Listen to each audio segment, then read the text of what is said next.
Mga pagbasa ng mga salita ng makapangyarihang Diyos. Ang mga responsibilidad ng mga leader at manggagawa.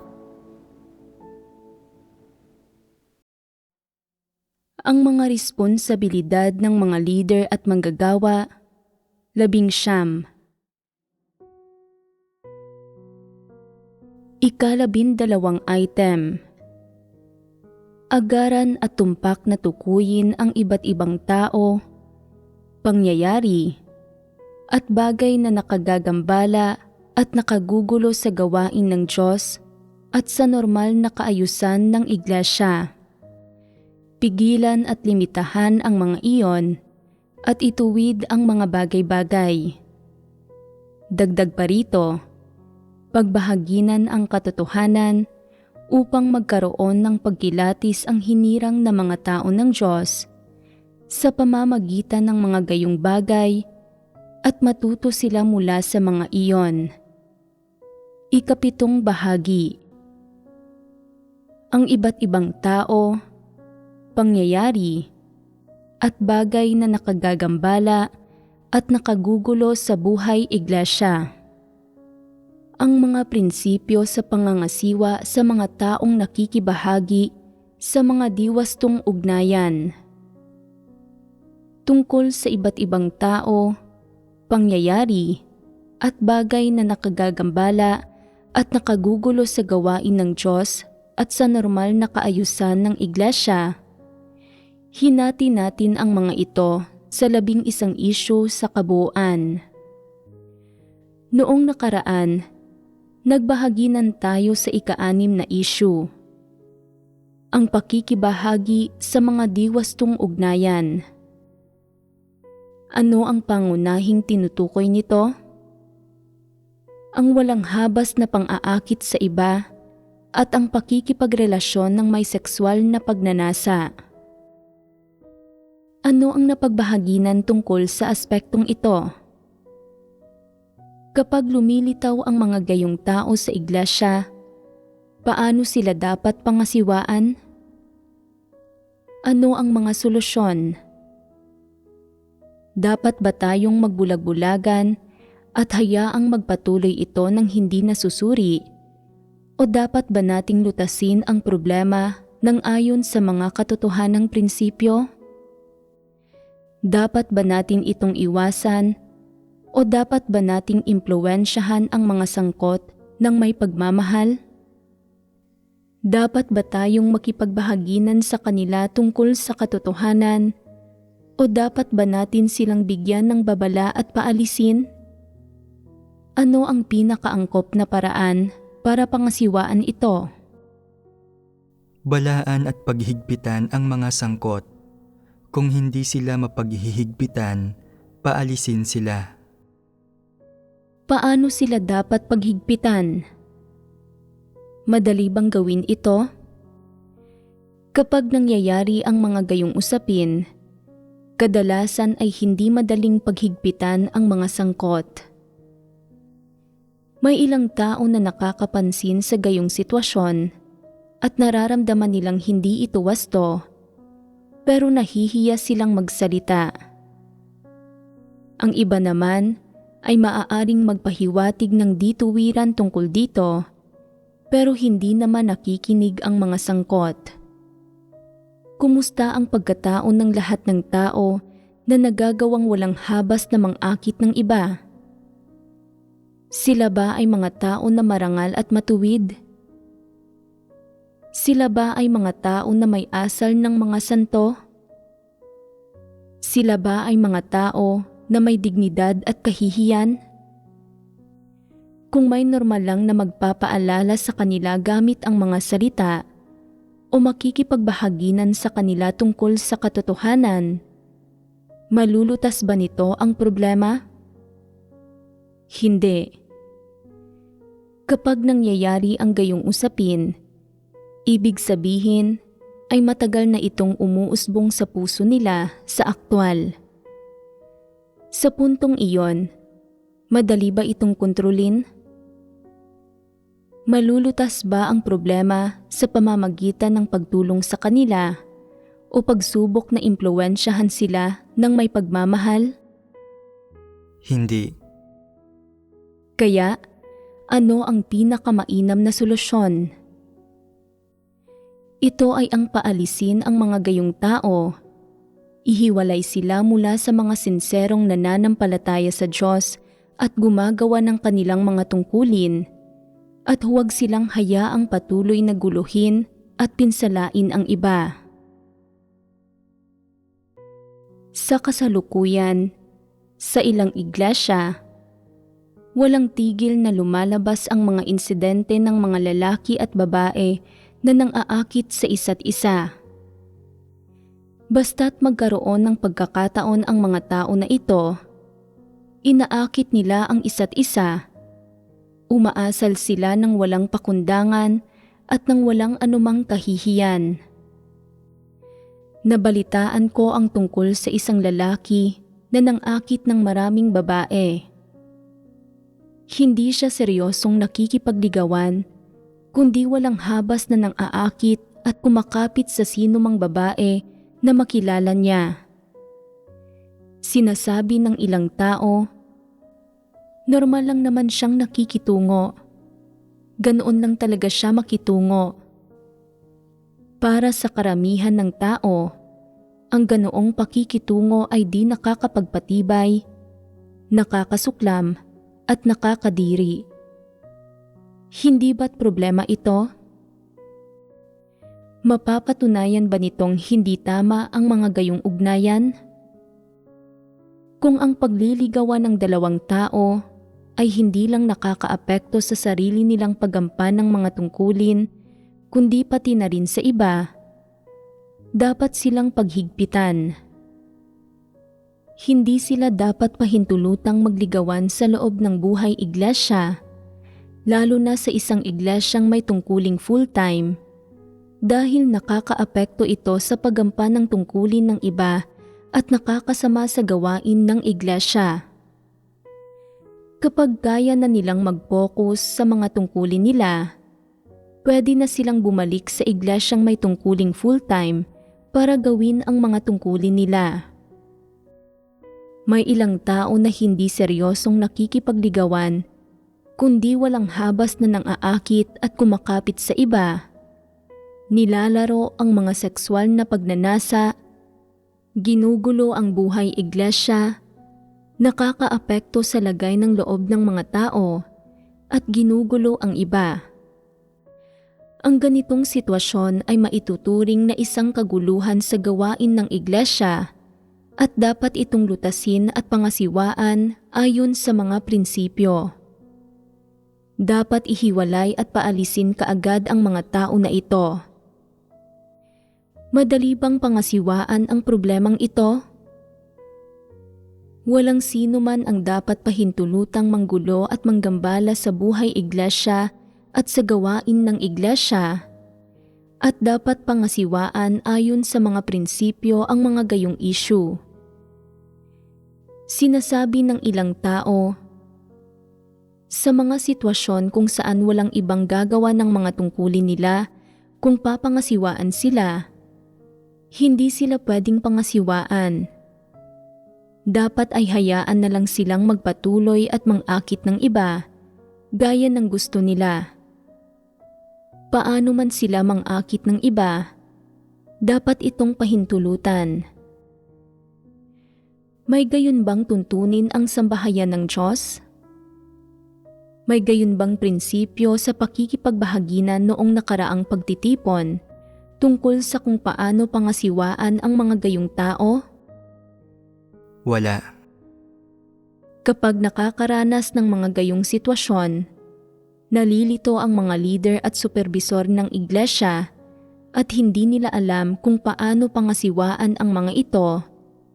Hinahayaan nila ang mga taong ito na basta-bastang mangakit ng ibang tao sa iglesia. Dahil dito, naaasiwa at di napagtitibay ang karamihan ng mga tao.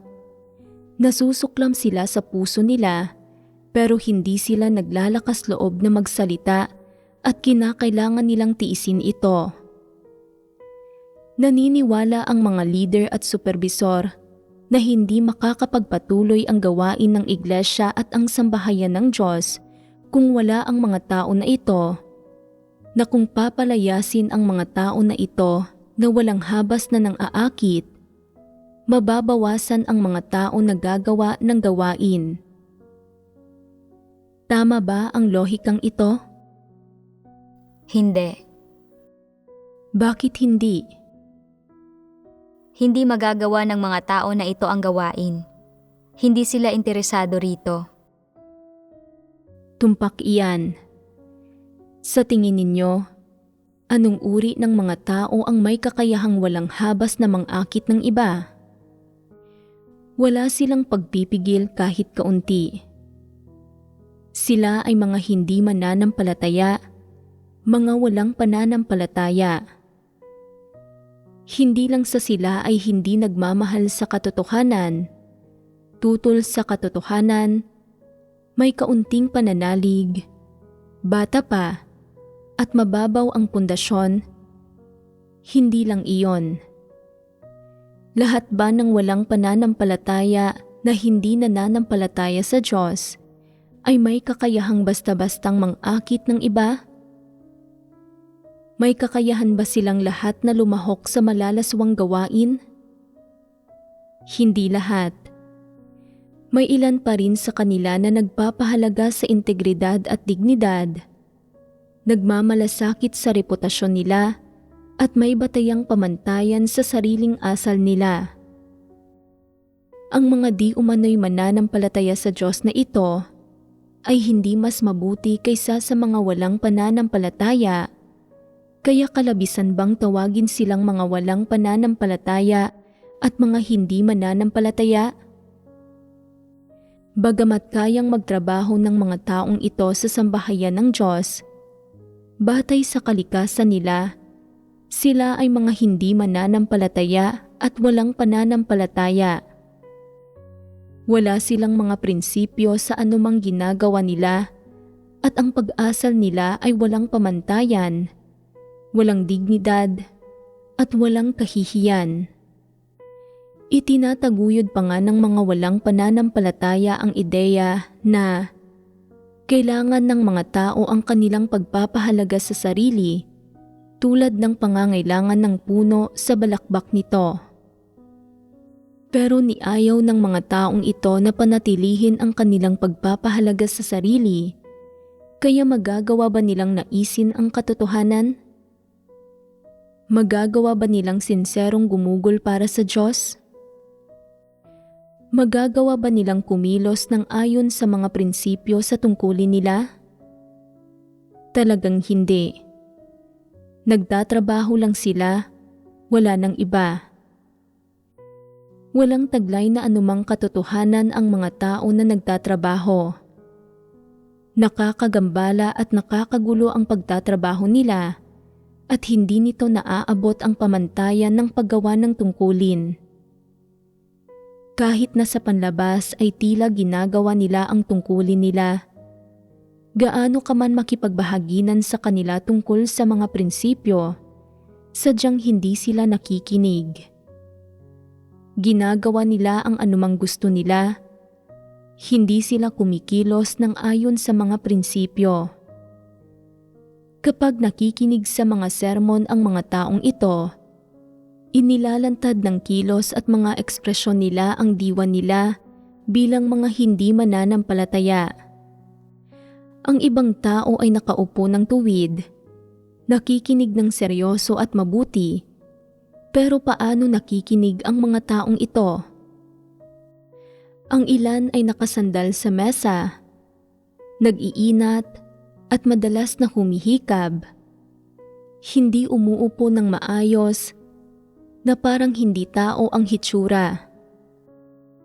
Anong uri ng mga tao iyong mga hindi mukhang tao?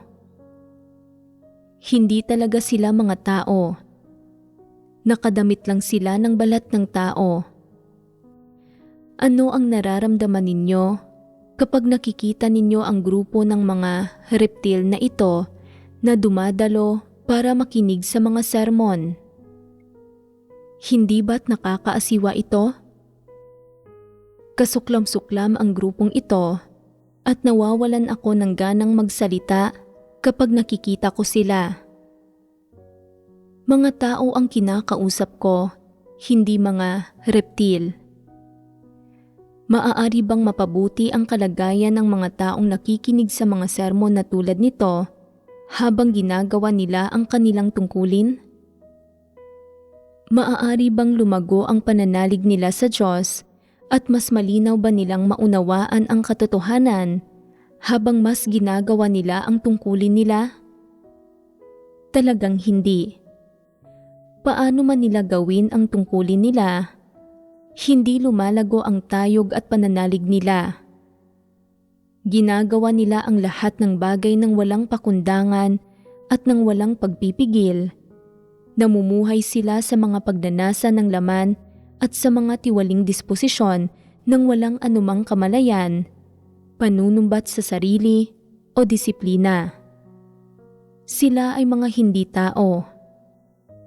Para sa mga gayong tao, kahit hindi isaalang-alang ang iba pang masasama nilang ginawa o ang mga kilos nila na lumabag sa mga prinsipyo at nakapinsala sa mga interes ng sambahayan ng Diyos, ang pakikibahagi sa mga diwastong ugnayan ay sapat ng dahilan para paalisin sila.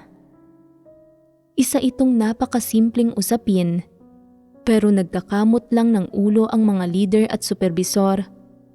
Hindi nila alam kung paano ito papangasiwaan. Napakadaling pangasiwaan ng usaping ito. Napagbahaginan na ito noon. Dapat itong pangasiwaan ng ayon sa mga prinsipyo at ang mga dapat paalisin ay dapat nang paalisin. Huwag na itong pag-isipan pa ng husto. Magpapatuloy ng maayos ang gawain ng sambahayan ng Diyos kahit wala sila. Sabihin ninyo sa akin, ano ang dapat gawin ng isang tao kung makakita siya ng dumi ng aso sa isang lugar? Dapat niya itong linisin agad. Kung hindi agad nalilinisin, agad na darating ang mga langaw at lamok at hindi mapapayapa ang mga tao sa gayong lugar. Ano ang ibig kong sabihin dito? Para malutas ang problema sa iglesia ng pakikibahagi sa mga diwastong ugnayan, ang unang hakbang ay alisin ang mga hindi mananampalataya na ubod ng sama. Oo, iyan mismo ang ibig kong sabihin. Kung may mga tao sa iglesia na katulad ng mabahong dumi ng aso, tiyak na makakaakit sila ng ilang mabahong langaw. Sa pamamagitan ng paglilinis sa mabahong dumi ng aso, kusang mawawala ang mga langaw na ito. Hindi ba't isa itong solusyon? Makatwiran ba ang solusyong ito? Sa pagharap sa mga gayong issue, palaging may mga alalahanin ang ilang leader ng iglesia. Sinasabi nila, kung aalisin natin ang mga walang habas na nang-aakit ng iba, hindi ba't mababawasan ang mga tao na gagawa ng gawain? Problema ba ito? Hindi. Bakit hindi? Paano dapat lutasin ang alalahanin ito? Kahit pa may katuturan ang alalahanin nila, iniisip na kung masyadong mahigpit ang mga hinihingi sa mga tao at papaalisin ang mga tao na kayang gumawa ng gawain, wala nang gagawa ng bahaging ito ng gawain. Hindi ba't madaling makahanap ng ibang tao na may kakayahan para palitan ang mga tao na iyon? At kahit hindi agad makahanap ng mga kapalit, pwedeng sa susunod na lang gawin ang gawain kapag nakahanap na ng mga angkop na tao nang hindi naaapektuhan ang gawain ng sambahayan ng Diyos. Hindi sinusuportahan ng sambahayan ng Diyos ang mga tao na hindi gumagawa ng wastong gawain. Kung magagawa nilang magsisi at tumuon sa mga wastong gampanin, pwede nilang patuloy na gawin ang gawain. Pero kung hindi sila magsisisi, dapat silang tanggalin sa paggampan ng tungkulin nila. Hindi ba't makatwiran at rasonable ito? Mas pipiliin pang suportahan ng sambahayan ng Diyos ang mga trabahador kaysa sa mga hindi mananampalataya at walang pananampalataya. Tama ba ang prinsipyong ito? Oo. Paano ito naging tama? Kahit hindi naghahangad sa katotohanan ang isang trabahador, handa pa rin siyang magtrabaho at kaya niyang magsikap ng maayos at ng masunurin sa sambahayan ng Diyos. Kahit na nagpapakapagod lang siya, tapat siya, at kahit papaano, hindi siya masamang tao. Ganito ang uri ng mga tao na pinapanatili ng sambahayan ng Diyos. Kung ang isang tao ay di mabuti at ubod ng sama, palaging gumagawa ng mga baliko at imoral na gawain, at kung hindi man lang siya makapagtrabaho ng maayos at hindi pasok sa pamantayan bilang isang trabahador, kung gayon, walang pananampalataya ang gayong tao at hindi siya pinapanatili ng sambahayan ng Diyos. Sa makatwid, hindi dahil siya ay trabahador kaya hindi siya pinapanatili ng sambahayan ng Diyos, kundi dahil ang pagtatrabaho niya ay hindi man lang pasok sa pamantayan, dahil kahit ang pagtatrabaho niya ay transaksyonal. Ito ay dahil palagi niyang gustong gumawa ng masama at manggulo. Palaging sinusubukang gumawa ng mga baliko at imoral na mga gawain sa iglesia. Sinisira ang kaayusan ng gawain ng iglesia at naaapektuhan ang paggampan sa tungkulin ng karamihan ng tao. Ginagawa niyang tiwali ang atmosfera ng iglesia at binibigyang kahihiyan ang pangalan ng Diyos. Wala nang mas naaangkop pa kaysa sa pagpapaalis sa Kanya. Saan man may mga tao na katulad ng mababahong dumi ng aso, dapat agad na paalisin sila. Nauunawaan ba ninyo? 11. Pagmamanipula at paggambala sa mga halalan. Ngayon, ipagpapatuloy natin ang pagbabahaginan tungkol sa 12 responsibilidad ng mga leader at manggagawa.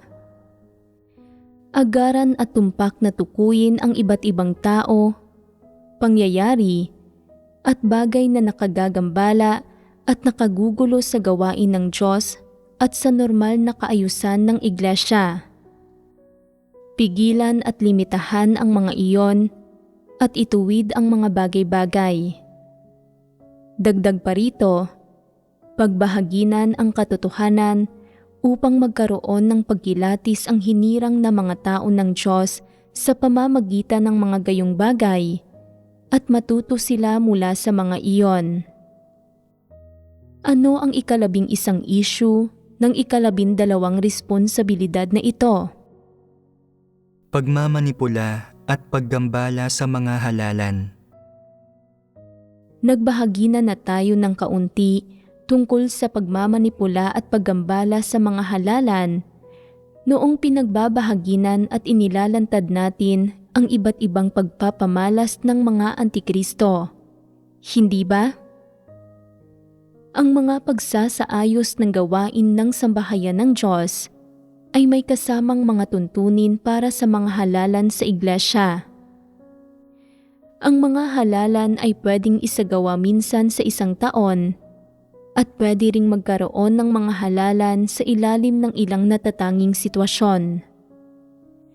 Ang lahat ng iglesia ay dapat pumili ng mga leader at manggagawa sa lahat ng antas nang ayon sa mga prinsipyong itinakda ng sambahayan ng Diyos. Kasama sa mga tuntunin ng mga halalan ang mga prinsipyong panghalalan, ang mga pamantayan para sa pagpili ng mga tao, ang mga hakbang at pamamaraan ng halalan, at iba't ibang mahalagang usapin na kailangang malaman ng mga kapatid sa panahon ng mga halalan. Siyempre, bago ang bawat halalan, ang mga leader at manggagawa sa lahat ng antas ay dapat magbahaginan tungkol sa lahat ng aspekto ng mga prinsipyong panghalalan para masigurong malinaw na maunawaan ng hinirang na mga tao ng Diyos ang mga ito. Sa ganitong paraan, magiging mas maganda ang mga resulta ng halalan. Hindi natin pagbabahaginan ngayon ang mga detalye ng mga halalan. Ang pangunahing paksa ng pagbabahaginan ngayon ay ang ilang pagpapamalas ng pagmamanipula at paggambala sa mga halalan. A. Ang mga pagpapamalas ng pagmamanipula at paggambala sa mga halalan.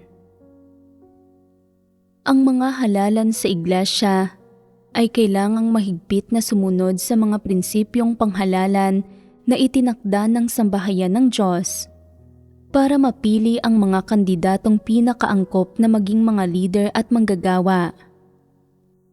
Kung nalalabag ang mga prinsipyong panghalalan at gumamit ng ibang pamamaraan ng halalan, gawa ito ng mga huwad na leader at mga antikristo. Dapat ipagbawal ng sambahayan ng Diyos ang mga gayong paglabag at imbestigahan at pangasiwaan ang mga pangunahing individual na nagmanipula sa mga halalan. Sa panahon ng mga halalan sa iglesia, mabubunyag ang iba't ibang tao at malalantad ang iba't ibang mentalidad ng mga tao. May ilang tao na gumagawa ng mga lihim na pakana kapag walang nakakakita para sila ang mahalal na mga leader o para mahalal ang mga taong kapaki-pakinabang sa kanila. Halimbawa, natatakot ang ilang tao na ang mga naghahangad sa katotohanan ang mahahalal na mga leader at magiging banta sa katayuan nila, at kaya nagsisikap sila na husgahan ang mga ito kapag nakatalikod ang mga ito tungkol sa mga kahinaang ipinakita ng mga ito at sa mga pagkakamaling nagawa ng mga ito. Kinokondina nila ang mga taong ito bilang mayayabang at mga mapagmagaling na may disposisyon ng mga antikristo at iba pa. Ginagawa ang lahat ng ito para matalo sa halalan ang mga taong ito. Ang iba, para mahalal na leader, ay bumibili ng magagandang kagamitan para isuhol sa mga tao sa panahon ng halalan o nangangako sila gamit ang mga salitang magandang pakinggan at gumagamit din sila ng iba't ibang paraan para hikayatin at udyukan ang iba sa kung sino ang iboboto o hindi iboboto. Anuman ang ginagamit nilang mga diskarte at pamamaraan, ang lahat ng ito ay para manipulahin ang mga halalan at impluwensyahan ang mga resulta ng halalan. Kahit na paulit-ulit na nakikipagbahaginan ang iglesia tungkol sa mga prinsipyo ng mga halalan, tulad ng pagpili ng mga may mabuting pagkatao, mga naghahangad sa katotohanan, at may kakayahang umakay sa mga kapatid na gawin ng normal ang mga tungkulin nila, normal na magbasa ng mga salita ng Diyos at pumasok sa katotohanang realidad at iba pang gayong prinsipyo. Sadyang hindi nakikinig ang mga tao na ito at gumagawa pa rin sila ng mga lihim na pakana. Ano ang ibig sabihin ng paggawa ng mga lihim na pakana? Ibig sabihin ay palagi nilang gustong mandaya.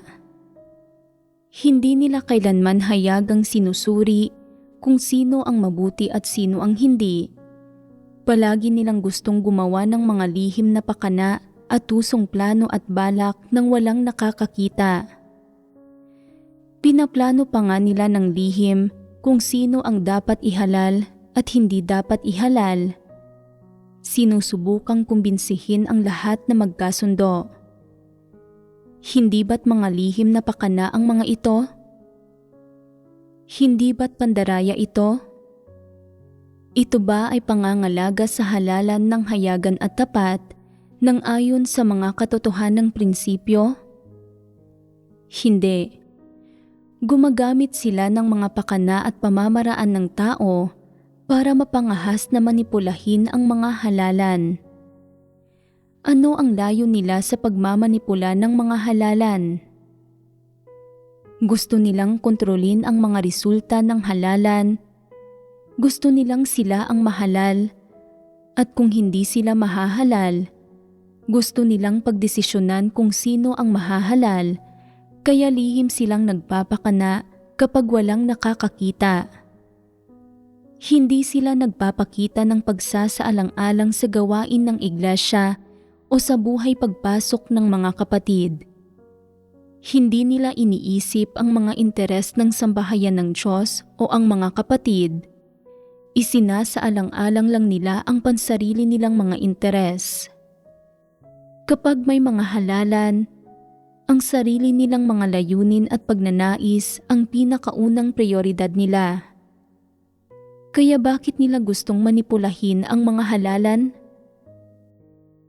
Kung tunay na gustong dalhin ng isang tao ang mga kapatid sa harap ng Diyos at sa katotohanang realidad, kikilos ba siya ng ganito? Magkakaroon ba siya ng mga gayong ambisyon? Magpapakita ba siya ng gayong pag-uugali? Hindi. Tanging ang mga may lihim na motibo, ambisyon, at pagnanais na gustong manipulahin ang mga halalan ng iglesia ang kikilos ng ganito. Sa loob ng iglesia, kinakalap nila ang ilang tao na nakakasundo nila, kapareho nila ng mga pananaw at kapareho nila ng mga motibo at pakay, at binibitag din nila ang ilang tao na karaniwang mahina, hindi masyadong naghahangad sa katotohanan, magulo ang isip, ignorante, at madaling maimpluwensyahan at manipulahin. Bumubuo sila ng pwersang magpapagulo sa gawain ng halalan ng iglesia. Ang pakay nila sa pagkontra sa iglesia ay para sila ang mahalal, para sila ang may huling salita sa mga resulta ng halalan. Gusto nilang mahalal ang mga tao na pauna na nilang itinakda, ang mga kapaki-pakinabang sa kanila. Kung ang mga tao na ito ang mahahalal, nagtagumpay na ang kanilang pakana. Tama ba o mali ang magiging resulta ng gayong halalan? Tiyak na magiging mali ito. Ang mga nahalal sa isang halalang minanipula ng masasamang tao ay tiyak na magiging kapaki-pakinabang sa masasamang tao. Bakit magiging kapaki-pakinabang ang mga ito sa masasamang tao? Dahil makakakilos ang masasamang tao ng sutil at walang habas, at makakapanggulo sila sa iglesia nang walang sino mang nangangahas na maglantad sa kanila o paghigpitan sila. Hindi sila mapapaalis, samantalang ibubukod at aapihin nila ang mga naghahangad sa katotohanan, at ang iglesia ay magiging teritoryo ng masasamang tao. Malinaw naman na tiyak na mali ang resulta ng isang halalang na manipula ng masasamang tao. Tiyak na salungat ito sa opinyon ng nakararami at lumalabag sa mga prinsipyo. Ang mga leader ng iglesia at ang mga kapatid ay dapat maging mulat at mapagmatsyag sa lahat ng kilos at galaw ng mga tao na ito sa panahon ng mga halalan. Hindi dapat maging magulo ang isip nila tungkol dito. Sa sandaling matuklasan ang mga palatandaan ng pagmamanipula at paggambala ng halalan, dapat agad na gumawa ng mga hakbang para pigilan ang mga kasangkot, at kung hindi mapipigilan ang mga tao na ito, dapat silang ihiwalay. Ang mga tao na ito ay lubos na mapangahas, walang pagpipigil at mahirap kontrolin. Para gambalain ang mga halalan at manipulahin ang mga resulta, tiyak na gagawa sila ng mga lihim na pakana kapag walang nakakakita Magsasabi at gagawa sila ng maraming bagay. Ano ang dapat gawin tungkol dito? Madaling pangasiwaan ang usapin. Kung natuklasan ng mga leader ng iglesia ang problema, dapat nila itong ilantad at isapubliko. Dapat nilang himukin ang mga kapatid na magbahaginan tungkol sa kalubhaan at mga kahihinatnan ng usaping ito at kung ano talaga ang kalikasan ng mga gayong kilos. Sa huli, dapat silang gumawa ng mga partikular na hakbang. Anong mga hakbang ang dapat gawin? Ang sino mang palaging lihim na nagpapakana kapag walang nakakakita at nagtatangkang manipulahin at gambalain ang mga halalan ay dapat na pangasiwaan ng walang pag-aatubili at pagbawalan sa paglahok sa mga halalan. Ano ang ibig sabihin nito? Ibig sabihin nito ay hindi bibilangin ang boto nila.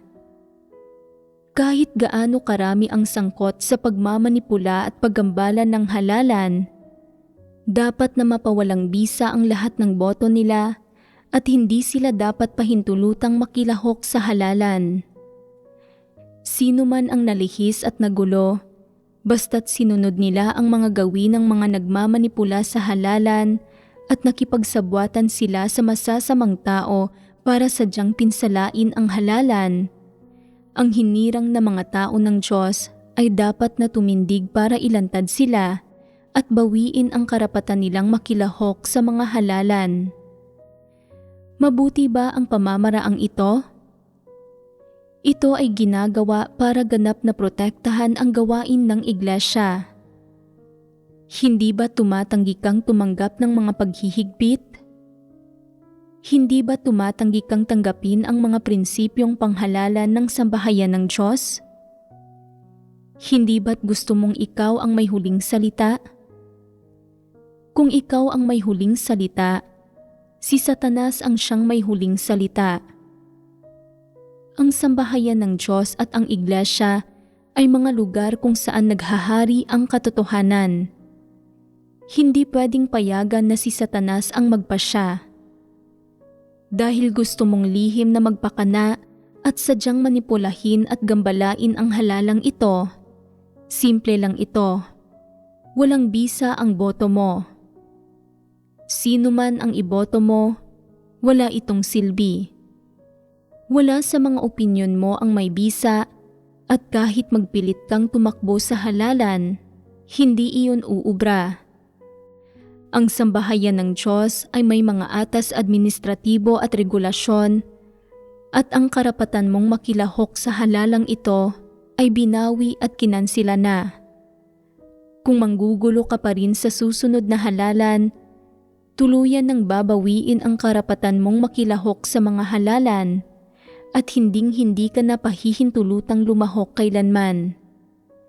Ganito dapat pangasiwaan ang mga palaging lihim na nagpapakana para manipulahin at gambalain ang mga halalan. Tuwing may halalan sa iglesia, palaging may masasamang tao na nagsisimula ng hindi mapakali. May ilan na lihim na nagpapakana kapag walang nakakakita para manipulahin at gambalain ang halalan, habang may iba namang sabik na makipagkompetensya ng hayagan sa iba para sa posisyon ng pamumuno, nakikipagtalo sila hanggang sa mamula na ang mukha nila.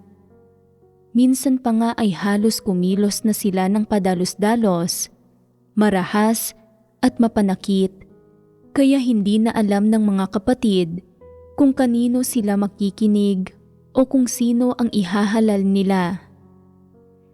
Sa panahon ng halalan, hindi sila nakikipagbahaginan tungkol sa katotohanan. Hindi rin nila tinatalakay kung paano nila isasagawa ang mga gawain ng iglesia, kung ano ang magiging mga landas sa gawain, o kung ano ang mga ideya at planong ihahain nila kung sila ang mahalal na leader. Sa halip, tinitiyak nila na malalantad ang mga kahinaan ng ibang kandidato at inaatake nila ang mga taong ito habang hinihikayat nila ang isang grupo ng mga tao para bumuo ng oposisyon laban sa isa pang grupo na nagiging sanhi ng pagkakawatak-watak sa iglesia. Ano ang nagiging kinahihinatnan ng ganoong halalan? Ito ay nagiging sanhi ng pagkakawatak-watak sa iglesia. Bago pa man lumabas ang mga resulta ng halalan, nagkawatak-watak na ang iglesia. Isa ba itong penomeno na dapat mangyari sa panahon ng halalan ng iglesia? Isa ba itong normal na penomeno? Hindi ito normal. Kung gusto mong maging leader at naniniwala kang mayroon kang ilang kakayahan at pagpapahalaga sa pasanin at kalipikado ka para sa gawaing ito, pwede kang makilahok sa halalan ng alinsunod sa mga prinsipyo ng sambahayan ng Diyos. Siyempre, pwede mo ring ipahayag ang mga kalakasan at merito mo at makipagbahaginan ka tungkol sa mga pagkaunawa at karanasan mo para mahikayat ang mga kapatid at magtiwala sila sa iyo na mamuno sa gawain ng iglesia. Gayunpaman, hindi mo dapat kamtin ang layon mong manalo sa halalan sa pamamagitan ng pag-atake sa iba dahil madali itong makapanlilihis sa mga tao at magdudulot ng mga negatibong kahihinatnan. Ang mga kapatid na may mababang tayog at walang pagkilatis ay madali mong maililihis at hindi nila malalaman kung sino ang dapat nilang piliin at pwede ring magkaroon ng malaking kaguluhan at pagkakawatak-watak sa iglesia. Hindi ba't mabibigyan niyon si Satanas ng pagkakataong masasamantala nito? Sa madaling salita, ang pakikilahok sa halalan ng hindi sinusunod ang mga prinsipyo at palaging pagkakaroon ng mga ambisyon at pagnanais at paggamit ng mga kasuklam-suklam na pamamaraan para makamit ang layong manalo sa halalan ay pawang kalikasan ng pagmamanipula at paggambala sa mga halalan at hindi wastong pag-uugali sa halalan. Siyempre, may mga tao namang may tamang pag-uugali na dapat itangi mula rito. Halimbawa, kung ang isang kandidato ay nakikipagbahaginan tungkol sa kung paano gagawin ng maayos ang iba't ibang item ng gawain ng iglesia, tulad ng gawain ng ebanghelyo, gawaing nakabatay sa teksto, at mga gawain sa pangkalahatang usapin, o kung paano mapapabuti ang buhay iglesia, paano malulutas ang mga suliranin ng hinirang na mga tao ng Diyos sa buhay pagpasok nila, at iba pa. Wasto ang lahat ng ito. Ang wastong pagpapahayag ng mga pananaw at pagkaunawa, ang pagbabahagi ng mga ideya at plano tungkol sa gawain ng iglesia, at iba pa. Lahat ng ito ay bahagi ng normal na pananalita at pag-uugali at tumutugma ang mga ito sa mga prinsipyong panghalalan na itinakda ng iglesia. Maliban sa mga ito, ang anumang hindi wastong pag-uugali na ipinapakita sa panahon ng halalan na halatang halata ay dapat mapansin ng mga tao. Kailangan maging mapagmatsyag ang mga tao at kilatisin nila ang mga ito. Huwag maging walang ingat. Madalas banggitin ng ilang tao ang pagiging abala sa trabaho, pagkakaroon ng maraming isyu sa pamilya nila, o hindi angkop na kapaligiran bilang mga dahilan kaya hindi nila magawa ang mga tungkulin nila at hindi sila makalahok sa buhay iglesia. Gayunpaman, kapag dumating na ang panahon ng halalan para pumili ng mga leader ng iglesia, biglang nawawala ang mga suliraning ito at metikuloso silang nagbibihis para sa okasyon at dumarating para makilahok sa halalan. Matagal na silang hindi dumadalo, pero nang marinig nila ang magandang balita tungkol sa halalan ng iglesia, dali-dali at sabik na sabik silang nagpupunta. Ano ang ipinupunta nila? Nagpupunta sila para sa halalan, para sa posisyon ng leader ng iglesia, para sa opisyal na posisyon na ito. Labis na tuso ang mga kilos ng mga gayong tao. Dahil nangangamba sila na maghihinala ang iba na gusto nilang maging leader ng iglesia, iniiwasan nilang banggitin ang halalan at nakatutok lang sila sa pakikipagbahaginan tungkol sa mga pagkaunawa at karanasan nila para makuha nila ang paghanga ng mga tao.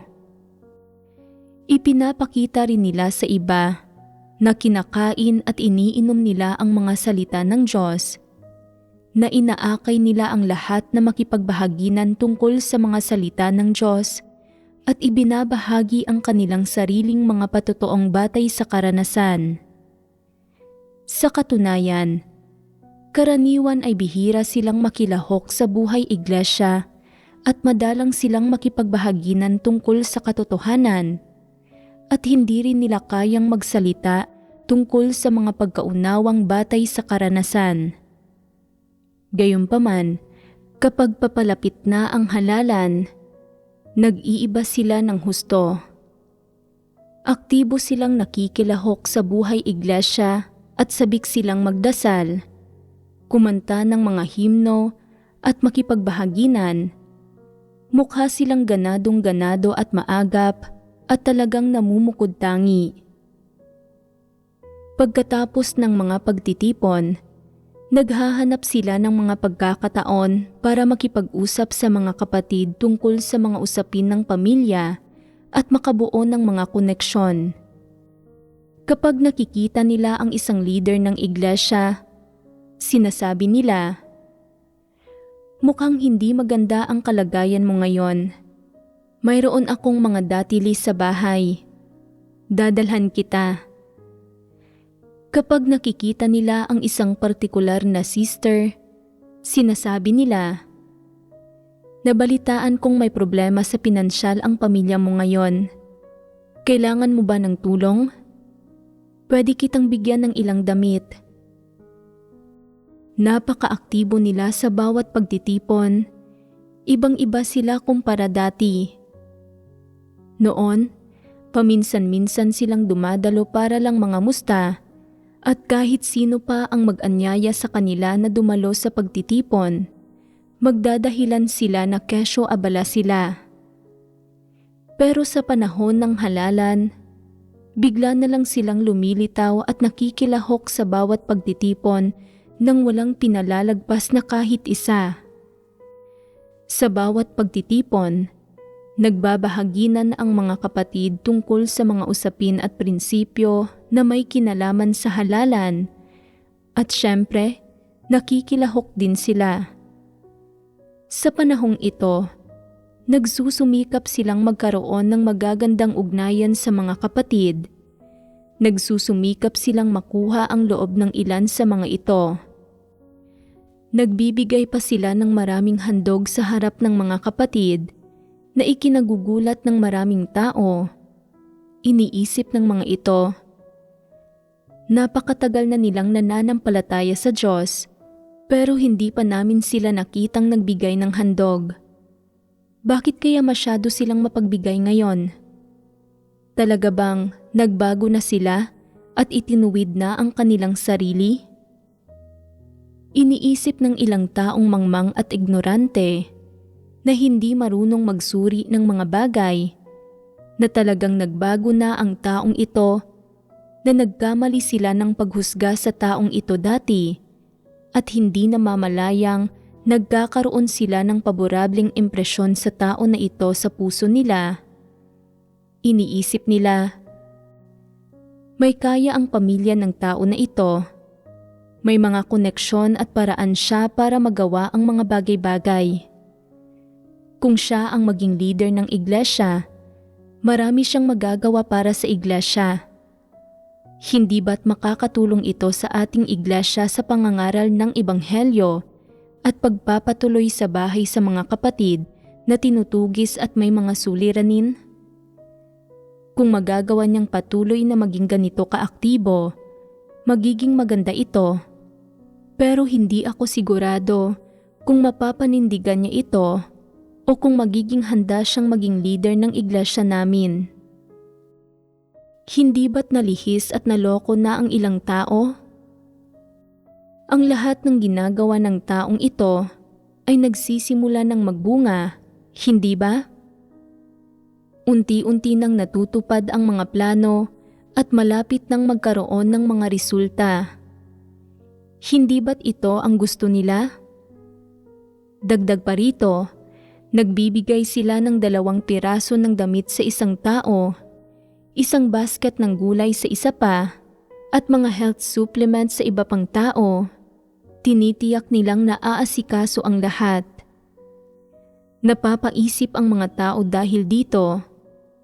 Kung ang tao na ito ay maging leader ng iglesia, hindi ba't magiging mahusay siyang pastol? Hindi ba't siya ang tipo ng tao na gustong sandalan ng karamihan ng tao? Hindi ba't tamang-tama na ang pagkakataon ngayon? Hindi ba't madaling pipiliin ng mga kapatid ang ganitong klase ng tao? Ang tao na ito ay edukado, mahusay magsalita at may partikular na katayuan sa lipunan.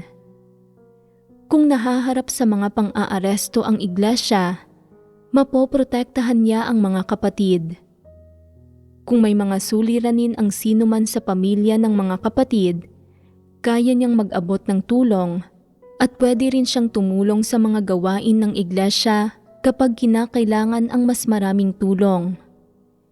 Gayunpaman, may isang bagay na hindi nakatitiyak ang karamihan ng tao. Dati, hindi naman niya hinahangad ang katotohanan at bihira siyang dumalo sa mga pagtitipon sa loob ng mahabang panahon. Pero ngayon, kapag panahon na ng halalan, dali-dali siyang dumadalo sa ilang pagtitipon. Kung mahahalal siya bilang leader, mauunawaan ba niya ang katotohanan? Kung hindi niya nauunawaan ang katotohanan at kaya lang niyang protektahan ang mga taong ito o magbigay ng ilang pakinabang sa kanila, matutulungan ba niya ang mga tao na maunawaan ang katotohanan? Madadala ba niya ang mga tao sa harap ng Diyos? Questionable ito. May pagdududa ang ilang tao sa puso nila, habang may ilan na naimpluwensyahan at nakumbinsi na ng mga pakinabang ng tao na ito. Hindi ba't napakadelikado ng sitwasyong ito? Dahil lang sa isang boto ay pwede na silang mahalal. Anuman ang magiging resulta ng halalan sa huli, wasto ba ang mga kilos at pag-uugali ng mga gayong tao? Sa pinakamahahalagang sandali, sila ay nagbibigay ng mga limos, naghahandog at tumutulong sa mga kapatid sa paglutas ng ilang tunay na suliranin. Kapag may mga kapatid na lumilipat ng bahay, nagpapahiram sila ng sasakyan, at kapag may mga kapatid na walang sapat na pera, nagpapautang sila. Kapag may mga kapatid na walang telepono, binibilhan nila ang mga ito. At kapag may kapatid na walang computer, ibinibigay nila sa mga ito ang sarili nilang computer. Ginagawa nila ang mga bagay na ito sa pinakamahahalagang sandali, sa mga pinakakritikal na pagkakataon. Anong klaseng pag-uugali ito? Hindi ba't pagmamanipula at paggambala sa mga halalan ang paggawa ng mga bagay na ito nang may layuning makipagkompetensya para sa posisyon ng leader, nang may kahiyahiyang mga lihim at layunin? Hindi sila dumarating ng maaga o huli, kundi dumarating sila sa mismong panahon ng halalan sa posisyon ng leader. Hindi ba't nagkikimkim sila ng mga kahiyahiyang lihim? Halatang halata ito. Tiyak na nagkikimkim sila ng mga kahiyahiyang lihim. Hindi ito dahil sa bigla silang nakonsensya at gusto nilang gumawa ng mabubuting gawa. Ang layo nila ay tumakbo para sa posisyon ng leader ng iglesia, para maging ang taong namamahala sa iglesia, para manipulahin ang iglesia at ang hinirang na mga tao ng Diyos. Gusto ba nilang manipulahin ang mga taong ito para tunay na makatulong sa mga ito? Hindi. Kung gayon, ano ba ang gusto nilang gawin? Gusto nilang kontrolin ang hinirang na mga tao ng Diyos, kontrolin ang iglesia, at magkaroon ng isang posisyon sa iglesia kung saan makakakilos sila bilang isang opisyal at sila ang magpapasya. Hindi ba't pagmamanipula at paggambala sa mga halalan ang mga ganitong di pangkaraniwang pamamaraan at pagsasagawa? Sa panahon ng mga halalan sa iglesia, may ilang tao na ibinuboto ang sarili nila dahil takot silang hindi makakuha ng sapat na boto. Hindi ba't katawa-tawa at kakaiba ito? Ano ang kalikasan ng isang tao na bumoboto para sa sarili niya? Pagpapamalas ba ito ng kawalan ng tiwala sa sarili, ng kawalang kahihiyan, o ng labis-labis na ambisyon? Lahat ito. Takot siyang hindi mahalal, kaya wala siyang ibang magagawa kundi ang iboto ang sarili niya. Kawalan ito ng tiwala sa sarili. Wala siyang kakayahan pero gusto pa rin niyang maging leader. Dahil natatakot siyang hindi siya iboboto ng iba, kaya ibinoboto niya ang sarili niya. Hindi ba't kawalan ito ng kahihiyan? Higit pa rito, hindi nagiging tama ang pagsusuri niya dahil sa labis-labis niyang ambisyon, kaya isinasantabi niya ang pride at nawawalan siya ng integridad at dignidad. Kung hindi mo ako iboboto, hindi ako papayag. Dapat akong maging leader ng iglesia. Kung hindi ako magiging leader, hindi na ako mananampalataya sa Diyos. Ipinipilit niya na maging leader, na kumilos bilang isang opisyal, napapanatag at nakokontento lang siya sa buhay kapag may katayuan siya. Napakalaki ng mga ambisyon at pagnanais niya. Masyado niyang pinapahalagahan ang katayuan, nananampalataya siya sa Diyos para lang maging leader. Ano ba ang napakaganda sa pagiging leader? Kung hindi mo pinapahalagahan ang mga pakinabang ng katayuan at hindi ka nasisiyahan sa lahat ng espesyal na pagtratong dulot nito, mag-iimbot ka pa rin ba sa posisyong ito? Iboboto mo pa rin ba ang sarili mo? Magiging napakalaki pa rin ba ng mga ambisyon at pagnanais mo? Pahahalagahan mo pa rin ba ng labis ang katayuan? Hindi na. Ang mga gayong tao ay palaging gustong pakialaman at pagsumikapan ang mga halalan. Gumagamit sila ng anumang mapanlinlang na gawa.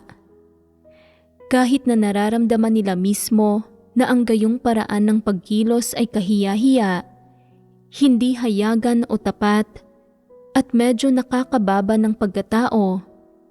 Pagkatapos ng kaunting pagsasaalang-alang, iniisip nila, basta, ang mahalaga ay mahalal bilang leader.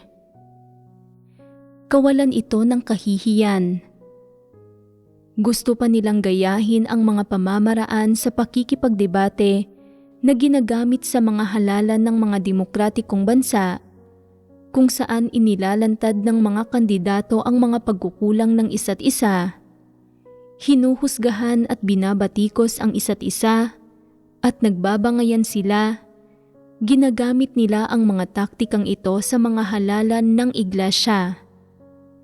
Hindi ba't isa itong malaking pagkakamali? Hindi ba't hindi ito ang lugar para sa mga gayong taktika? Kung pupunta ka sa iglesia para magsagawa ng mga baliko at imoral na gawain, at subukang manipulahin at gambalain ang mga halalan, sinasabi ko sa iyo, mali ang lugar na pinili mo para gawin iyon. Ito ang sambahayan ng Diyos, hindi ang lipunan. Ang sino mang nagmamanipula at nanggagambala ng mga halalan ay kokondinahin isa-isa.